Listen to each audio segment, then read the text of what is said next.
c'est que maman a bu soit belaki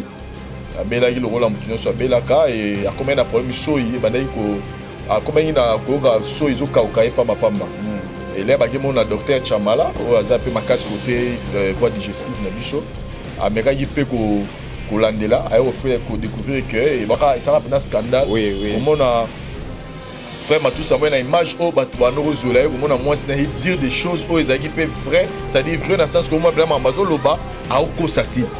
net frère Matou normalement fa ko tapena na mozindo atuna nzambe pona ni makamba bozo komela ye papa Charles Mumba embara lobi na kasaki nyonso zo komela ngai ezali nzambe donc nyonso komela biso na mokili za ka nzambe te parce que etambol na biso moko pe ememela biso pe ba problème mosusu toro senga moi sur la maman Kapi merci malgré tiki biso parce que grâce na ye to tika la sou jamais ko yoka ba bêtise moko boy pour na frère Matou Samuel déjà moi sur abundi pour na frère Matou Samuel pour que azonga na nzela ya via base parce que abonnez-vous et n'hésitez pas non plus à liker la vidéo et d'activer la cloche de notification. Voilà, comme ça, c'est parti.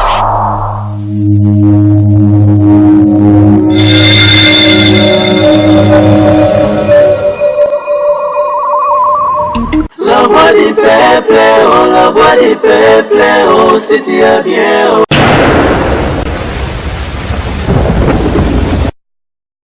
Paix à son âme, na maman Kapi, madame. Oyo azaki madame ya frère Matou Samuel Oyo Atiki Biso Azaïsou Sunabo Moïté. En tout cas, tozolela maman Kapi Oyo Azaïsou Sunabo Moïté Atiki Biso, paix à son âme. En tout cas, tozoloba mes condoléances topesi na ba famille biologique naé et pourquoi pas na ba artiste, musicien, chrétien puis ba musicien nyoso ya Congo ba oyo tout ba sepe la rapé na musique ya Matou Samuel. En tout cas, te présenter mes condoléances na famille ya maman Kapi Oyo Atiki Biso o azaki madame ya Matou Samuel. Merci beaucoup fidèles téléspectateurs. Merci Nabino, je dis bonjour, bonsoir, au moment où vous êtes préféré de suivre cette émission. En tout cas, merci Nabino, merci na confiance, Nebo Sarabiso, toujours Nakati. Et à la voix du peuple, Naba programme Nabiso, à la voix du peuple, émission Nabiso et bandit tribunal, au stade, il y a la réflexion et l'analyse, tout ça là, ensemble dans le barana Bino, Bino Boyara Nassima, vous pouvez se rappeler ma qualité Nabino. Nassima, merci beaucoup Toza Elongo awa on a invité o lelo to megen peko solo la na siche na biso oyo ezolekela na kati ya musique lelo o ne toti koloba ya maman Kapi o Atiki Biso. En tout cas aza troisième femme ya Matou Samuel oyo abali na mbongo oyo l'état ayebaki abali na mbongo abalaki na mbongo ndenge pa abalaki oyo liboso ya mibale ye ezaki ya misato mais bango misato wana nyonso batika mokili bazaka susu na bo moïté nenge troisième peu auti kokufa. En tout cas internet c'est meke mpe ko lobela yango bato ba meke mpe ko lobela yango na nenge ba moneli na nenge ba memeli makanisi na bango que non nenge eleki c'est trop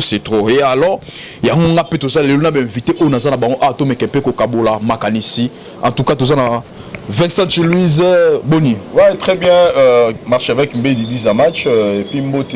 na ba Boni nyonso ya la voix du peuple. Boni Ngombe pas mon livre na mona ye te non to keneka boulot to polémique na moté to keneka boulot to keneka ko assister maman livre lembe fala na ONG na zango initiative plus eza wana pona ko sunga bandeko ya efra plus na social. Alors on a biso bana Bukavu une affaire ya ba 900 quelques maisons zikaki so tali kuna ba problème ya urbanisation makasi na pour discuter ça dit banda ba venir zati. Et puis banda on kangama mona mutatungi ndako mususu atungi likolo mususu atungi likolo et puis bon na ba quartier nyo sauté ba quartier ezaki o ba connaître qui problème en banda ba tunga ba mabaya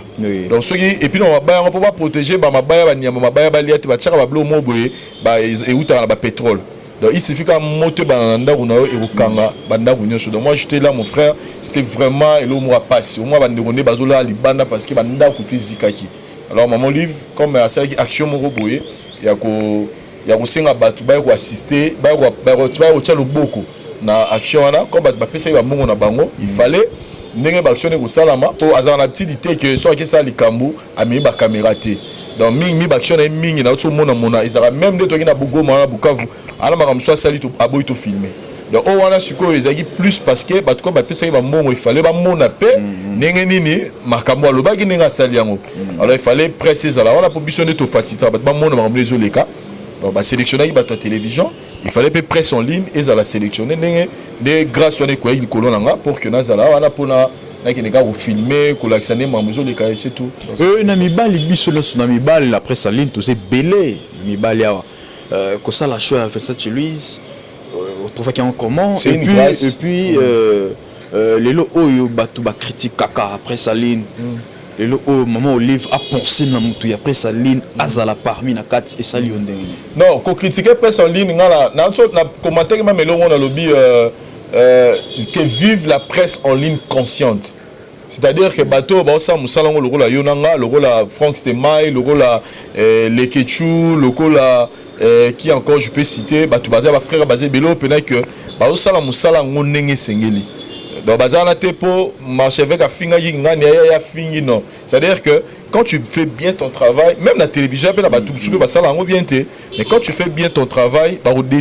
dénicher au cas. Moi je vais pas dire que nazar meilleur ou les gabatutu non, ils ont encore grâce ya nzambe sali ke ba poni penga lobi pe rozala yo, lobi roza pe franc ils ont toqué ka représenter. Mais conseil à ton en général que non, tout ça la avec toute notre conscience parce que to biso mo to sous-estime mais bato batala biso ba ebi valeur ni tozana ona lo etali presse parce que vitesse information moni ya Kinshasa tam sur Kinshasa na baza mais le internet attends dans fin fort wapi azu ça peut makamezo les kalamboka donc toza bato to e ba valeur na biso na musa tout ça voilà.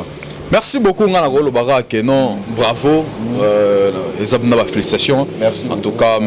les honneurs na biso nyoso lelo zalo ambassadeur ou représenter biso en tout cas merci beaucoup voilà. L'artiste Henri Matushima, bonne nuit papa. Bonjour Nayo,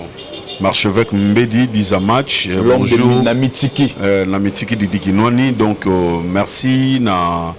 opportunité au Pessingal sous l'élo et puis na souhaiter un bon retour à Vincent Chuluzi ou à Automata Bato Gaillard. Emmanuel 4. Nga la tala ki oka na internet na émission. Et vraiment c'était bien, donc bravo.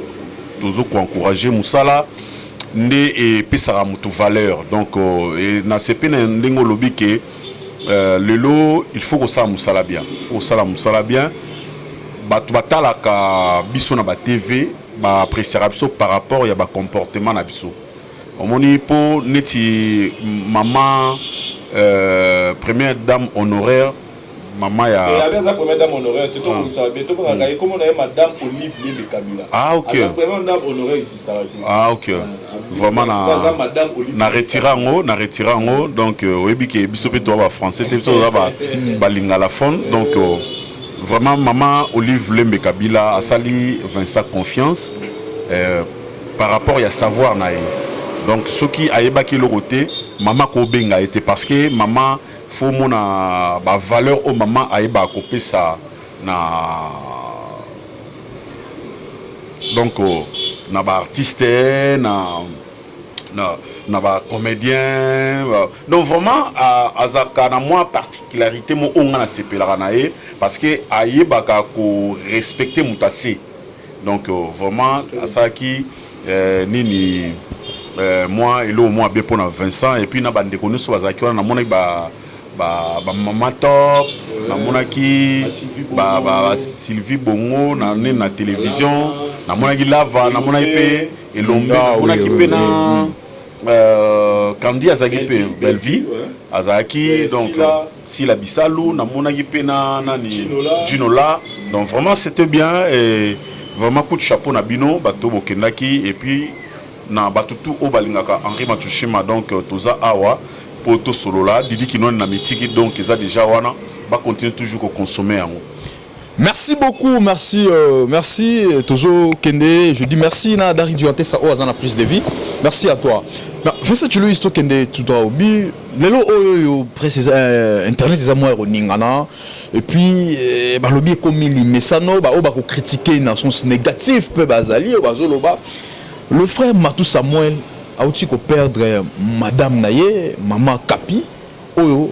akufi atiki biso na 4 heures ya lelo asa suna bon moité mais le frère Matou il est la troisième femme oyo akufeli basi oyo abali na mbongo bavai na ndako mais akufi troisième et miki mpe koloba na ndenge ya mabe obi bakusu musicien ndenge za la qualité et na ndenge pe ya mabe bakomi pe aye pe alekisi kaka ye basi bakufaka kaka ye basi bakufaka d'abord non omoni yango comment? En tout cas, je commence d'abord à présenter plutôt mes condoléances na frère Matou Samuel et puis na banane nyonso oyo mama Kapi atiki. Ça fait mal biso toyebi toza homme marié na yebi nazo imaginer.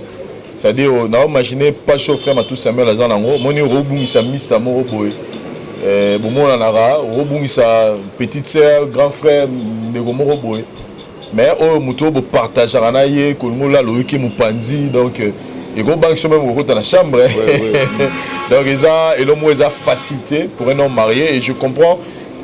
douleur na ye en tout cas ce que j'ai appris dans l'information au outil na monoro na ye c'est que maman la biso abelaki le rôle mutu so abelaka et a combien de problème soyi bandai ko a combien na ko soyi zo kaukai pa mapamba. Et là, il y a un docteur Chamala, qui a ma casse côté voie digestive. Mais quand il peut l'andela, il fait découvrir que et bah donc quand tu fais des estomac, bah on comprend que c'était graisse et les cas qui mingent dans tout le premier obésité les même maman na biso kapimbango. Donc obésité on a ce qu'on fait l'andela ba traitement tout ça ba nini pour l'organiser ba même coopérer pour l'ongla diminuer moi graisse wana et obika ndenge za moi traitement moi marambutu ba on retrouver que ma foot est mataki déjà tina niveau mutema même bâtiment cœur na mutema azuka sur beta na force parce que to ya graisse ou avec le cholestérol les aki belé na nzoto donc yango memi maman la biso ba vous appelle conseil to pesa bandeko ba luka minene moni tant azuka munene eza la graisse moi avec le cholestérol eza graisse ya mabe na nzoto. L'obésité en fait c'est bien parce que l'obésité est même malade belé. L'obésité ça porte sur l'insuffisance rénale, l'obésité ça porte sur le diabète, l'obésité ça porte sur la maladie articulaire, l'obésité ça porte sur la maladie cardiaque. L'obésité attaque l'organe belé. Il faut savoir limiter me rappeler donc voilà. Mais na etali mama Kapi en tout cas tous en respect makasi ezata na ekokaki liwa ezana na explication pe mérité donc ezata na ekokaki ngalo na maman na ebié à partir ya loko ya salara pour na frère Matou Samuel bon j'ai toujours dit ça que ça pour na ngala barelo et boma carré à frère Matou Samuel les ara histoire ouais problème voilà parce que ça va pendant scandale comment on a frère Matou Samuel a une image au Batouano Zola où on a moins dire des choses où ils agissent vrai c'est-à-dire vrai dans le sens que moi bien Amazon loba a okosati vous comprenez donc là voilà en tout cas ils a pour nanga ils a le mot dans a convaincu que ils a parmi ma blog au frère Matou Samuel en retenant ma casse en tout cas ngana eba maman la biso Kapi wana et après tout le monde a dit nini ba yugo bongisa libala na bango na émission mon atara ya papi moma et oui embrassera même en pleine émission oui parce que maman moi déjà il y avait un mot déjà ma casse pour en tout cas na ebi après kolikene ba album tout frère Matou Samuel au sala en tout cas album on a pas venu simba sur que ça fongo là si j'ai une bonne mémoire ya fongo là en tout cas mais après wana na banze mona mbana mi tuni nzambe en fait on est déjà avant donc banze mo pena dernier album bena yango abisa album beaucoup ba cicatrice et les gars il a percé même moi suka to bimisa donc et y aura la coutouté donc voilà mais sinon on ngala lo baraka kongola lo baraka c'est vrai Aza star frère Matou Samuel faut comprendre que Aza star Aza mutu ayebani et soit Aza mutu moko eza ba dunsu pe ba kufela basi ebele to yebi na biso pété mais comme Aza mutu ayebani en tout cas faut pas le bela encore bon et puis faut ticket parce que moni kufeli ya liboso kufe puis tous les trois femmes ont épousé bazo kufa yo zo tika la vivant dans ba dunsu ba à comprendre que ba interpréter encore mal mais sinon Aza la courage Aza la fort Aza fort voilà, tout ça l'émission de Révolution. Merci beaucoup, l'accès Henri Matushima. Est-ce que Tokoyi Koloba, Papa Charles Mombaya, Emba Lobi, na kanisa ki nyoso zali koye langa volonté ya Nzambe, mais sengaki na kota mozindo na yeba. Est-ce que le frère Matou Samuel, les importants pene fa kota mozindo ayeba to ezoko makaka ezana normal, il y a liboso bali akufi. Yamisa yami balio balia kufi yamisa tous les sous yeyo nandi ne so bazo kufa Et puis, Maman Kapi, Aza, moi aussi, oh, peut-être, Bundela, le frère Matou Samuel, trop même sur les médias comme ça. A dévoilé quand même mauvais marche. Il y a frère Matou Samuel, il y a un peu mabé. Et tout le monde qui est fin de compte, le frère Matou Samuel a frappé même le président de Bango. Frère Patrice, oui. Ouais, frère Patrice. A frappé quand même bleu au moins à Bongo. Et que Abé Taral sous-souté, ils ont reçu l'invitation, ça rappelle moi polémique. Et puis de parler au rôle banini. Tu peux pas cause en arrêter, il m'a moi c'est. Oui, bien, Marchevêque, ils ont facilité, qu'on interprète Nios Oyo, ils ont salamana vie à frère Matou Samuel. Oui, bien, qu'ils ont artiste, ils ont vraiment problème à Kassi. Parce que vous avez objet à la critique et belé et surtout que les Kamango et salami une fois ils ont salama en répétition donc et la première fois, deuxième fois, troisième fois et puis Bassia on sur bazo kufa ils ont vraiment choc. Alors ceux qui na landio na bandi na debi à question na yo normalement il faut frère Samuel à côté na Mozindo. Il faut vraiment qu'on ait la Mozino parce que Nandera na yebeli mort est naturel. Mais nani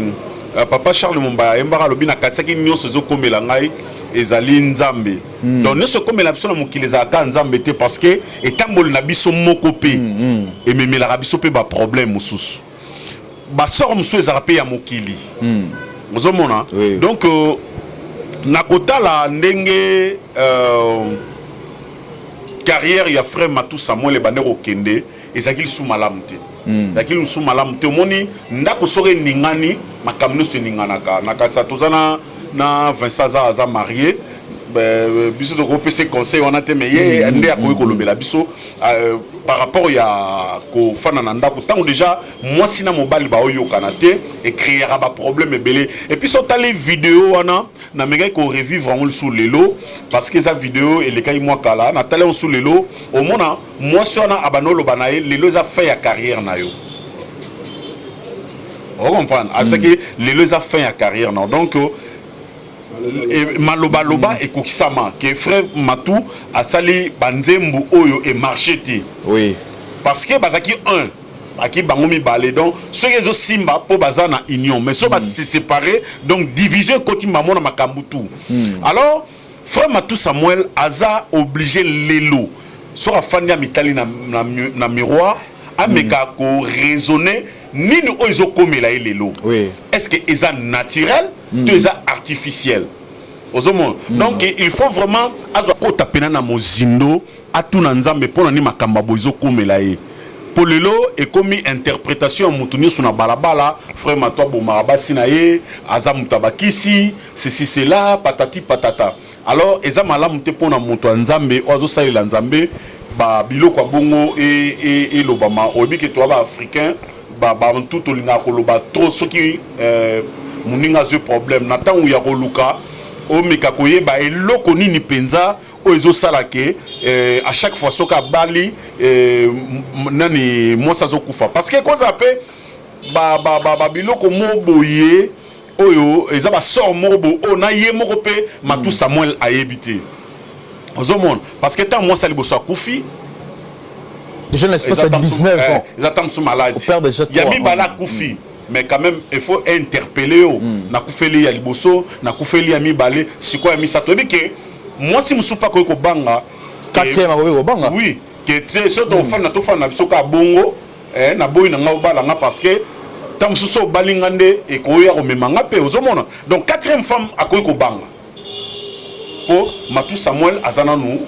makasi et na limite ka ko fana 10 ans 15 ans ka bongo moni akoluka peta mswazana na mutu donc sero olinga ya pemeni na ko mo banga ah bandeko na wana so bakota na ndako na bakufaka nga personne kena ndako na kufa donc vraiment face à la option ya papa Mombaya donc akota pena na mozindo ayeba est-ce que ezali nature to eza makambo ya mukili ndenge tamsuba tamukili bazolo bako. Merci beaucoup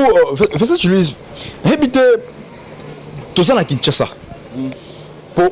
tokende pas tozonge pas ezolobama nga na moni même commentaire moko même sur internet ah yepe alekisi ya yepe seleki kaka ye na yebite et tant que ezolobama bongo mais et tant que le frère Matou Samuel mosali ya Nzambe oyi koloba nini na ngina aider batu mukene lo moko omoni erreur ka biso ba imeto sala ka des fois na vie eza que to lingara ko sera to komara ba santu tango muninga zu problème biso batu en général to komaka ba songo ngomona kibo santu ya mutu ndeko nazo problème bakanga nga na faga ndenga la maribu bakanga sikoyo na faga tamso na dité na mwasi morobo o senti batu tunde ba ngoma fidèle ah vraiment yepe na maria ko sama maboy nengeni ozo comprendre bakanga mutu morobo ya yibia je te dis batu tout moi mais ye nengeni yepe na donc elo ka sale za la kate vraiment o moi na batu mo expliquer neni ni o sali lisumu atsali e wana bango ba komi ba santu pour la biso ndenga mon frère soki yeso yaki na mukili eza pour la marambo. C'est-à-dire, Dieu en soi, David a le dans la Bible que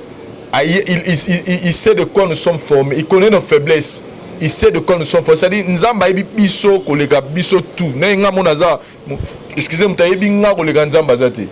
Nzamba ebi biso très bien. C'est pourquoi même Asagi plein rédemption pour Yesoya. C'est-à-dire que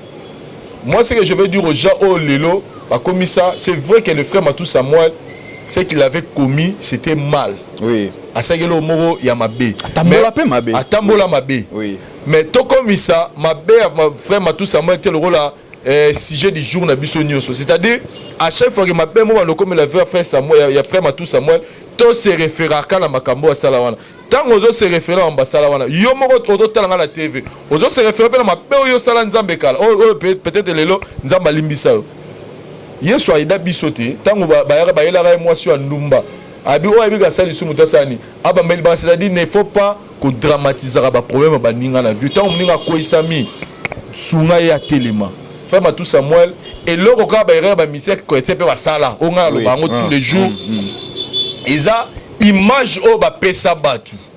ya ki mon santu wana et même bango na hypocrisie bo excusez un terme oui c'est-à-dire que esprit wana ba pesa batu ke bango bazadon ba mi pesa charge mo ona ba koka o memati on dirait que bango ba sala ka lisumu te voilà ba mi pesa charge donc c'est-à-dire koyembela Nzambe et comme ça bango nire ba pasteur le roi évêque le roi c'est-à-dire pour la bango ba pesa biso or que en soi tant landela ba vie na bango là je parle pas des frères Matou Samuel mais je parle de tous les artistes et missions chrétiens en général to landela ba to kuta ke ba mususu ba to baza ba infidèle ko legana ba to kutu ba yemba musique mukili to kuta mususu aza akabakate ko legako to ba musicien mukili ça dit yé pona yé intérêt na yé mo kaka non pas ça un exemple moko pendant l'action que ba musicien chrétien mi tcha la passe tangana misa Kofi o abimisa na otangelo Fali na otangelo Gibson na otangelo Soleil Wanga na otangelo ba mise belé tangela ba mise o rabimisa na orchestre na yi na otangela yo Ferré héritier babinombe na otangelo ba mise belé mais tangela mise o yebi frère Mike Kalamba ya bimisa na musique ya Congo o yo yebi pena ke musicien frère Mike Kalamba yo asta côté wana na betela rama bona papa Alain Moloto paix à son âme le tebe ba Toms tebe ba Nadège kakanayi voilà tangela ce on comprend ça dit pena que non tout monde frère Patrice ba na carrière kala même pas auto yeba ke on comprend donc pour dire que avant ça dit bango bami pesa ki bo santu moko boye yango sala bango pasi lelo yango mona makamla bango lelo to bima ba scandale ke mutu fa lobela mutu fa landela alors que maman sous ça mettam sous mon lelo kana ça mari oh moi sina ya kufi mama kapi personnel o asala frère Matou Samuel so za leader ma tushima dawi oyo ga ki pena bango ba mona normal ba mi se ba fina bango yango la batamba se belé ozo comprendre mais ce que bango ba mi pesa devant moko boye yango mona ni ko la bango mais moi je dirais seulement gens que boyebité leçon nini au frère Matou Samuel attira après avoir regardé makamwana tozana frère Matou Samuel te la preuve année que moi si yango oyoyo alekana na banzela ba internet ba télévision pas bimisa makambo frère Matou Samuel en salara soka nima ozonga na frère Matou Samuel et que ba vani na eti de loi continue na sama belé c'est que elle avait trouvé un changement papa ko ba biso que frère Matou Samuel a peur de ka basi bobi via Job Bobi Job, vie à Job. Job avait perdu et les. Il va perdre Bassi. Mais Job a perdu Nabana, Namoisi, Nababien, Nasuga Langope Nzoto, Naebeli, malade, à baby. Vous ne savez pas ce que le frère Matou Samuel est en train de traverser spirituellement. Donc, nous avons la bateau, Monique, il faut voir comment Bazouzi. Bazouzi, hein? Bazouzi. Bazouzi, Monique, il faut voir comment Bazouzi, frère Matou Samuel. Banana, on a la vie. Azo passé un moment difficile. Oh, il y a un salaire à B. Ils ont mis ça. Ils ont facilité. C'est-à-dire, dans une histoire à Job. Que Job, oh, il y a un banc en Zambie. A perdu qui nioso. A perdu qui bana. A perdu moi si. A perdu bien. A beli. A bimi bablo en zoto. C'est-à-dire, banero ba ça il finira en Zambie. On kufana. Mais fais ça Julius, tout qui n'est pas tout son épaille. Et là on peut l'artiste Henri Matoshima Tsukoloba. Mais quatrième fois pas quoi banga na nenge pene ki bo moto pe boy. Akwiko banga ya liboso tala ke non o na foyer mo boye. Peut-être au mona bana nyoso batanda mi wa biso ke bana na mama na bango kufa. Bana na pe mama na bango kufa. Bana na pe mama na bango kufa. Yo owe ko boko la bana o nyoso na ba mama na bango kufa. Quand même na yo moko pe quand même. Ça terrain moko pe moi doute ko kota. Ngai personnellement oui. Na ko conseiller na frère Matou Samuel té ya bala lisu na vie. Na ko conseiller abala soute parce que et le en tout cas ce to le bi bongo te to ba hypocrite. Ça dit ne ezana ata yo bena soki ke frère Matou Samuel. Non bon non là. Ça la frère. Et au bangi ezana moi c'est moi na mibali. Mibali ba kufara. Ça dit même moi so roman na histoire moko na ça même filmé. Ba mon film les histoires vraies. Moi sumoro abimana mise moi munene mbo na biso. Ya munene. Na otala la communauté pour la préviter. Moi ça moi ça bon ça na muta ba viva. Ya moni la bimina musicien. Après quelques temps, on a été là Johnny Mobo. Johnny na bu abela mamoura daya. Maladi ga non, maladi Job ba daya ko le lipe mbala après quelques temps, ayo mbala mi balé. Ba ka le ba bimina mbala la quelques temps mbala la bu ba benga bo select da kufi. Deuxième fois, ya mono bizarre. Oh, akufi pas ya misatu akutana Job Mobo, John abela maladi grave ta daya. Moi ça moni venant bizarre. Oh. Nini pas toi liwa maman, akena na église louange kaka oyo. Tant va nous s'améliore, mon musicien est bima. C'est-à-dire, et là on y va checker musicien a checké le moro dans zoto. C'est-à-dire, c'est masse na hier ba no bendele batu. Donc si on est dans l'église, il était remis venant dans porte Simon Bomelari batu. Vous comprenez? Donc pour dire que c'est un gars kota na mozindo, c'est un gars kota na mozindo, pour y ba qu'est-ce qu'il y a. Donc n'anga mo pas frère Matou Samuel, je pense que bisoté va te remotiver. À place à ça, ayebi que en tout cas si ça ne va pas. Donc il faut kota pena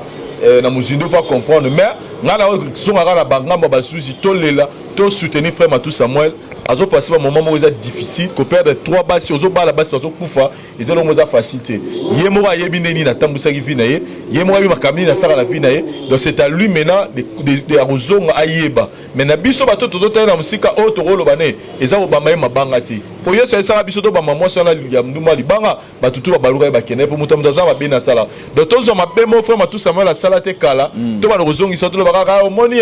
banda omoni ke banzema no be nzambe yango yara peut-être nzambe mutazo frapper nzambe frapper Matou Samuel frapper ba sur la te ba ça ba innocent bando ko donner studio te bazala ba famille na bazala ba vie na bango donc pour dire que to mega pe olim côté la côté donc pour l'instant na osenga la batu et le retour ça pour la frère Matou Samuel Lisa to assister to consoler mais na frère Matou Samuel yemoko ndaluga yeba ni nezo ko sa porte wana et puis pour l'instant frère Matou Samuel déjà 3 mariages ça suffit na vie à mutu ana na bana ako continuer au vivre la et c'est monté tongo 5 réaction ezana sur 5 heures on a la oya bon Dieu mais la vérité le roi va sambe le roi va sala nzambe réaction à 5 heures ezala raté non mututu mututu même ba moupe 5 heures ezala 5 heures ezala ouais bon Dieu pekisa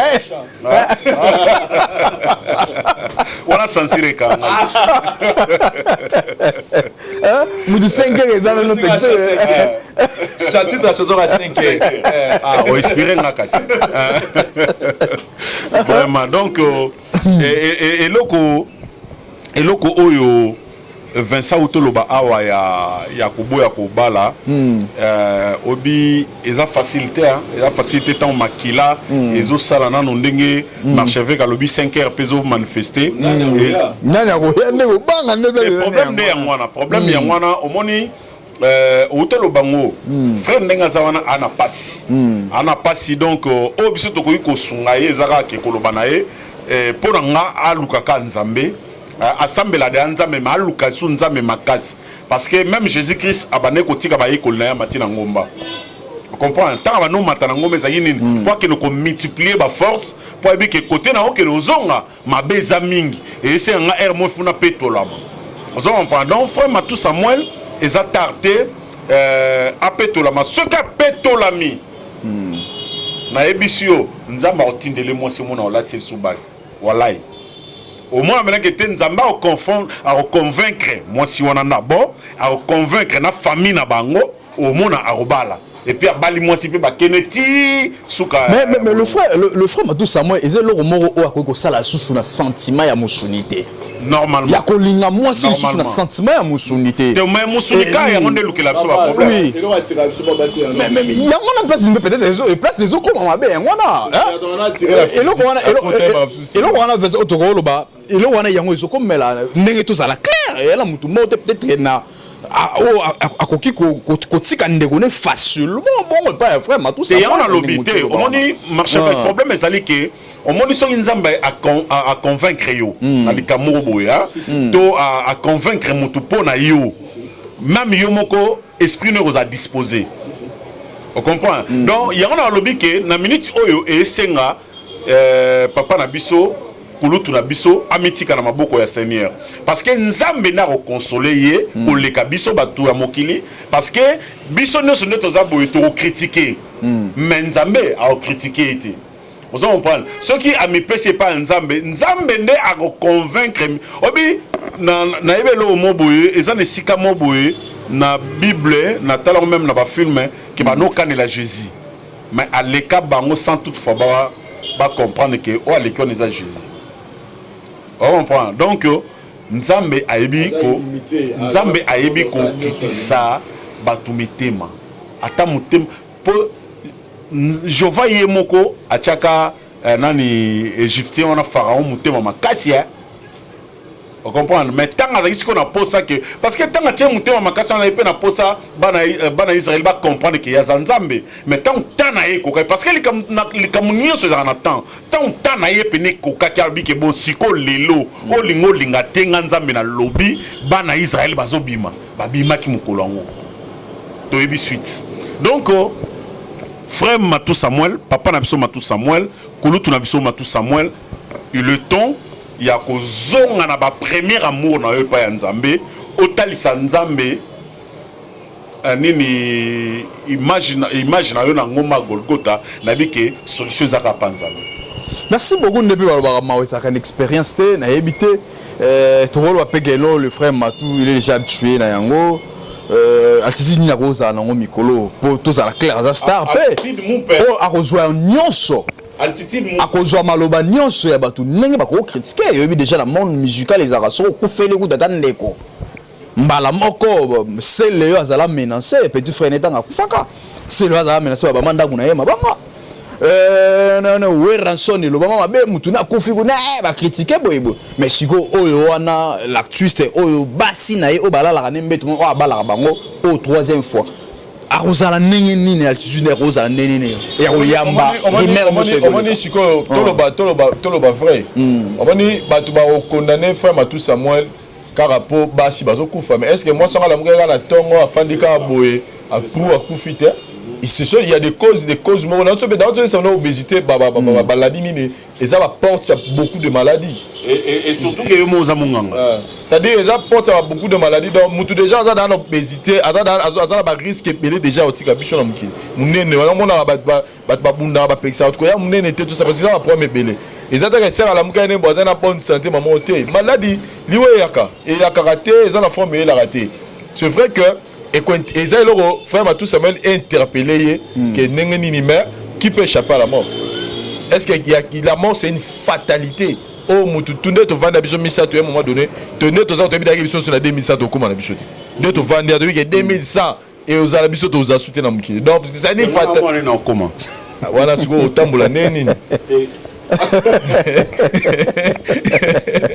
donc voilà donc pour dire que frère Matou Samuel au lobby et voilà que maweza en expérience té son couvre le la susu donc ngala on sait la bateau bazarana yé mais on sait la été parce que dans la conscience peut ça a été ils ont les gars ngala on comprendre deux tozawa biso misa tout na bateau ba critiquer ba yeba pas choisir la montée il y a remona que ozola na basi bazo kufa na 19 ans au passé 3 mariages et 3 bâtiments sur bakufi donc je sais je comprends que Azam Mutumo Boulot pena fois à la bien encadré et puis pour la ba botula ba téléphone ba botula ba ça la pena Mutumo assez détaché na ba réseaux sociaux parce que Rose a sous cause peut-être ko PC sous pas citoyen aux années peut-être donc et belle famille na et belle famille na pe ba ne oza na ba famille ba o ezana ba o pe mitu était tout ka bazala et là on monte vani na ye baboti bana 5 c'est-à-dire bazui tembela au vivre na ye frère Matou Samuel batala pe mutongo baloba total pe vivre frère est-ce que frère Matou Samuel ça sous succès sur abano bomba ba so pas on pour succès ça da kala tous à clair frère Matou Samuel ba mission ba na succès na musique chrétienne lolo ya zate na 4 et puis d'ailleurs ba ça rapena pe sous teskara moko mon attention o pena ga na succès pena teskara Moïse mbi to lo pena clair na frère Tom c'est to mon apena ke ba ko ba kam frère Mike vraiment bunda ya mo boema ke ba kam pena ke mission chrétienne pena sali makambo Moïse oui nous avons pas donc déjà hier na mon succès à la succès il y a gataro il fait Moïse mbi et to ba ana succès ya mais frère Patrick fait mo nani pas Samuel sur hôtel Matou Samuel mon ayelelo azo mene vini normal roi mutunyo so azo se contacter na onza ma PC donc na limite que qui si mutezo boma basuana na nimi na teke pour nga na convaincu que za qui si de zarara makambo esengeka ye moko ndako yeba nino esalike basi batika mais na biso batu toza na famille le fait que moi si n'avait pas ndima kozonga na libala ba continuer kobota bana donc pour dire que pour la biso toro senga moi sur la maman Kapi merci malgré tiki biso parce que grâce na ye totika la sous jamais koyoka ba bêtise moko boye pour na frère Matou Samuel déjà moi sur abundi pour na frère Matou Samuel pour que azonga na nzela il y a via base parce que vous avez star qui veut être facilité vous avez naïbi mamna oluba c'est-à-dire vous avez star vous yeba muto mon alliance mon mapela muto so do ya pena vers yo bolinga na maïbi vous avez alliance donc koyeba nezelo mo za facilité faut savoir gérer ça parce que d'abord ne ba bimi misa ba mo centre yo nyuko la bangoma to soutenir frère Matou Samuel et à la famille et à la bande tout tous à la maloba malam mais pour la bateau bazana frère Matou Samuel ba détacher ba botu les gars ba téléphone pour à écarter aller la moitié na kina voilà nino au sein de la belle famille en tout cas ba comprendre que liweza fatalité de temps de la bango kokaki akenaï donc voilà. Merci beaucoup l'artiste Henri Matushima tout comme on va na souka de Kende mais habité nini o recopier sa message d'abord na frère Matou Samuel et tant que yo pe artiste musicien nini recopier ça y est parce que to que n'est pas toujours un paille lobby pour mon frère Matou Samuel misipe mo loko na e cartonné pe ba bien zomone senga ikaka bongo nini koko ibisa ye na moment au moral la isa comment marchevêque lo na ibika ke makanisi na biso za ya nzambe te succès en naturel là mutakoki ta mususu tant au nyonso za na silence abana de ko travailler à se concentrer makasi pour ça il connaît so ça le succès et normal parce que azam muto salara de ba succès et puis ça la succès et Matou Samuel aza nako bande aza un parvenu dans la musique congolaise donc aza déjà muto fanisa combo mais et là on a koki koloba que na moment oyo aza na choc ana pasi na koki ka encourager ko pesa ye main forte à surmonter ma kambo oyo ezo elaye vraiment assez discipliné ndenge cordon lobby ke azana musika ya ba réseaux sociaux parce que so quotidien na réseaux sociaux ba commentaires ya malamu te pour nous ba tu peux ba ko benga na téléphone ndenge mabe azana no moi libanda ya communication pour et permettre à mekako ko raisonner au moni ba vina so pe mo mbula pesa moi belépé hein donc moni makamso ezalara bozo mona onka facile bo mais pas si wana ekoya bomelo ekope oui ekope ekope ko memaye comme na ba souci mon abani ko tia souci par rapport à likamwango pourquoi kaka ngai kaka pourquoi mambo ekomela kaka ngai oui et kokobela ba estomac ezalaka répétition à makambo belé donc le fait que répétant au mingi et puis ba nozongela yo après et bimisi makambo sous donc nzambe assister nzambe ya lola nzambe ya mawa a assister apesa ye makasi atalaka likolo pour likolo ndem ta solution. Merci beaucoup, M. Togolo. En tout cas, le frère Matou Samuel, papa, et Sengi Okota vraiment aux Amosal Nzambe, naebik aux entourés pena basali Nzambe belé. En tout cas, aux alamalamu mingi vraiment kokota pena na profondeur, kotuna Nzambe ne Nzambe boembe la rabiso. Oui, permettre nga et puis na kosenga na ba chrétien au ya Congo, na ba pasteur, na ba évangéliste, na ba apôtre. Na ba docteur na ba bishop et puis après c'est le moment oyo bakoki ko aider surtout na ba prière ko meka ko encadrer parce que ana pasi do batika ya zala ye mote quoi donc ba visite na bango et ko sala ye le fait kazo solwana batu arozana na moi ko lenda quoi. Merci beaucoup vraiment Tokomi na suka na habité dernier message nini. Donc dernier message nanga ezaka ki na batuno so o balandi biso na bato pe basolola kana frère Matou Samuel ba soutenir ye kaka na ba prière ba soutenir ye na ba encouragement liweza kanango effet mon naturel parce que muto otikala éternellement na mabela zate pour ceux qui est mon grand prêtre de l'Ikondinga Jésus-Christ de Nazareth atika biso. Donc eza nzela ya mutu nyonso donc mutu oyo oyo azali banga a kotika na sa ebale azate donc to lingaka ko jijara batu te sans que to ba réalité parce que vieza na ba réalité belé makambo eza belé oyo to monaka na auto monaka te donc vraiment ba courage belé na batu nyonso o balandi biso na éviter so na kopesa ba mbote to na zongela na encore donc oui en tout cas j'ai dit déjà l'essentiel c'est ça donc ngana opesaka ba mbote na batu nyonso balandi biso et puis na place o epesaka biso opportunité ya kosala émission otalaka na minute to kangi place écoute sera -1 donc na Odilo Mapuya exemple à suivre ya maman Rachel Moussolongo ba fantasy direction Gambela na quoi venu au Pala pour na kokutana na biloko kitoko ezalaka ya poto pourquoi pas na Tigana Zoreta Kinswag et puis na pesi ba mote à mon vieux Didi Kinwani le prêtre avant leur prêtre et puis na 243 code na biso ya mboka oya Willy Moucheni ba mote belé obi ke ya Willy autozo des trophées na États-Unis hein. Oui, autozo des trophées na États-Unis azo ya kisasa donc vraiment tant royande to ko tapena na ba précision to ye ba elekaki ndenge nini zala nini wana kulutu na biso wa soutenir biso mingi donc biso pe toujours soutenir ye pourquoi pas na empereur de Bakwanga ya Pacho Muluba ba mbote belé na maman na biso Rita Bola na DGK na Alice Ebengo nazo epsaka na batutu balingaka l'artiste Henri Matushima ke naza na studio donc après Didi Kinoni na mitiki donc Vincent nazo sinalio ndongo ye que makambo sikezo salama donc makambo sikezo salama yo etake manager foyer baka donc makambo pena na ebisio dimanche passé studio yinla ki mabe parce que makambo sikezo salama donc ba doit contacter biso pour na ba dédicace ba doit contacter biso pour na makambo tuba na oposa na plus ya Willy Moucheni 9 98 09 53 40 9 98 09 53 40. Bambote belé na Louise Tokyo, grande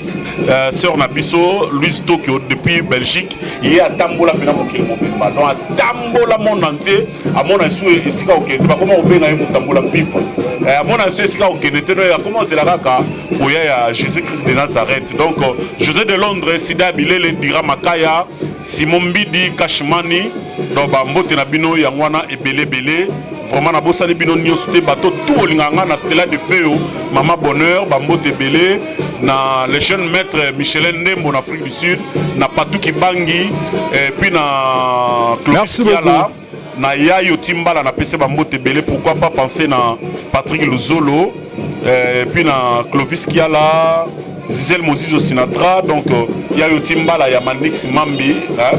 Merci beaucoup l'artiste Henri Matoshima. Merci vraiment, nous sommes arrivés à la fin. Merci beaucoup à tout le monde de notre boutique Golanda Biso. Courage dans l'artiste Matou Samuel, courage et Zamara Mokele. Mais Nenga Maloba Boim, Sarah la Biso la Banzembo, Papa Charles Mumbaya Yemba, et Sengo Kotana Mozindo, Oeba et Osala bien Makasi. Merci, nous sommes vraiment arrivés à la fin de cette émission. Aujourd'hui, merci beaucoup à M. Gauthier Belle, le roi d'Angleterre, on a pu sur Mbote Place aux Allées. Pourquoi pas penser encore à Riziboula, le ténat du titre, le premier de l'école ennemi de la galère. Yangwana, et je dis merci encore à maman Monique Mongani, le Caire à Nord, Motema Papa Guilan, et Yangwana depuis Londres. Pourquoi pas penser encore à mon ami personnel, Verles Malade depuis Texas, on pu sur Mbote Place aux Allées. En tout cas, tous les artistes Henri Matoshima, Nzembo, il y a Aigle Junior Pongo, Nzembo, sans rien garder, chaîne Naépé, Aigle adorateur de Jésus, et Kosala Makambo Yamalam. Merci beaucoup. Je dis merci à Parous Sayo, le caméraman Surier, pourquoi pas Dari Diouante, et pourquoi pas toute la grande équipe et à la voix du peuple. On se retrouve à la prochaine. Bye. Ciao. Ciao.